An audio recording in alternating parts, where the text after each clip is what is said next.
Picture this. You're a young lad, you're sitting at your desk in school, learning about the world around you. But what you're learning isn't good. You see, humanity had corrupted and people were wicked and violent, and God looked down upon them because of their evil ways, and he was grieved. God looked down on the earth and saw that the people were evil. Genesis chapter 6 verse 5.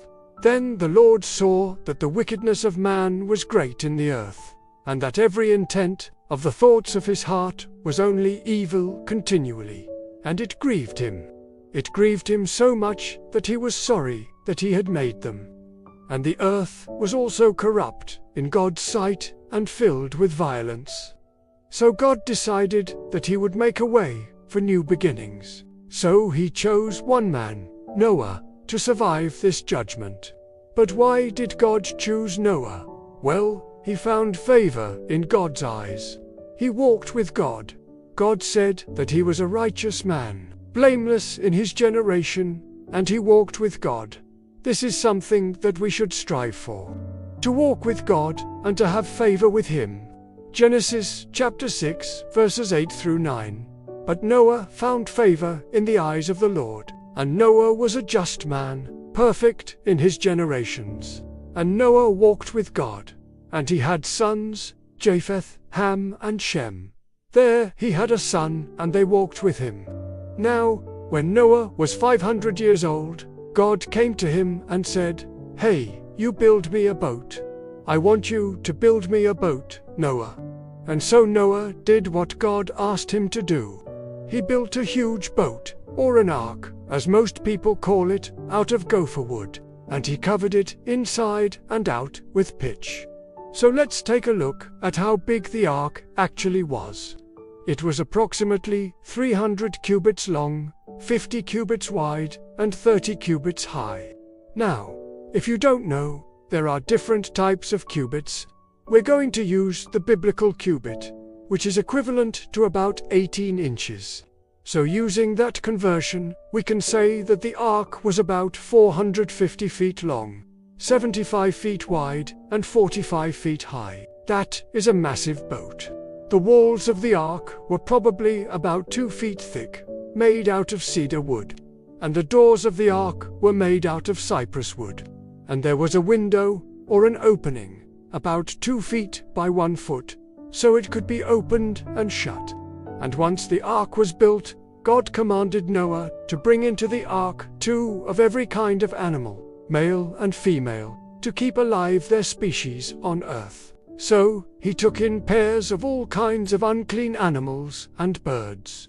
But he took 7 pairs of each kind of clean animal and clean bird, a male and female of every kind. And then Noah and his 3 sons, Shem, Ham, and Japheth, and his wife and the wives of his sons, they went into the ark with the animals. And then God closed the door. And once the door was closed, the rain came. And oh, how it rained! For 40 days and 40 nights it rained. Waters rose, and the ground was completely covered. In fact, it covered the highest mountain, Ararat, 15 cubits above the tops of the mountains and under the sun. All flesh was destroyed. None remained, none except those who were in the ark with Noah. They were all destroyed. The birds, the animals, the humans, everyone was destroyed. And it wasn't until 150 days later that the waters began to recede. The ark landed on the mountains of Ararat. And after some time, Noah sent out a dove to see if the water had receded. But it came back because the water was still too high. He waited another 7 days, then sent the dove out again, and it didn't return. It found land, but it stayed there. And after another 7 days, Noah sent the dove out again. And this time the dove returned with an olive leaf in its mouth, signifying that the land was near and that it was ready for life to come back onto it. So now Noah knew that the earth was ready again. So he and his sons and all the animals left the ark and stepped foot onto dry land for the first time in many months. But there was a problem. Noah had no idea where his sons-in-law were. You see, these three boys, Shem, Ham, and Japheth, they had married women before the flood, but he didn't know if they had survived or not. So what does he do? He builds an altar and sacrifices some burnt offerings and peace offerings. And he prayed, God, I hope that these, my sons, my daughters-in-law, they've survived. Oh God, I pray that they are alive.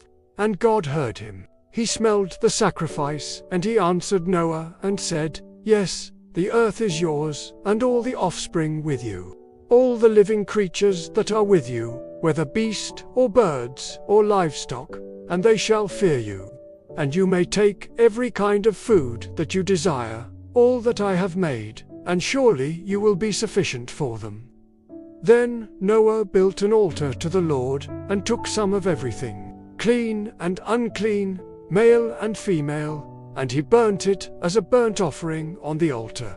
And the Lord smelled the sweet aroma, and said in his heart, Behold, I have established my covenant with day and night, with the fixed order of heaven and earth, that never again will I curse the ground on account of man's sake.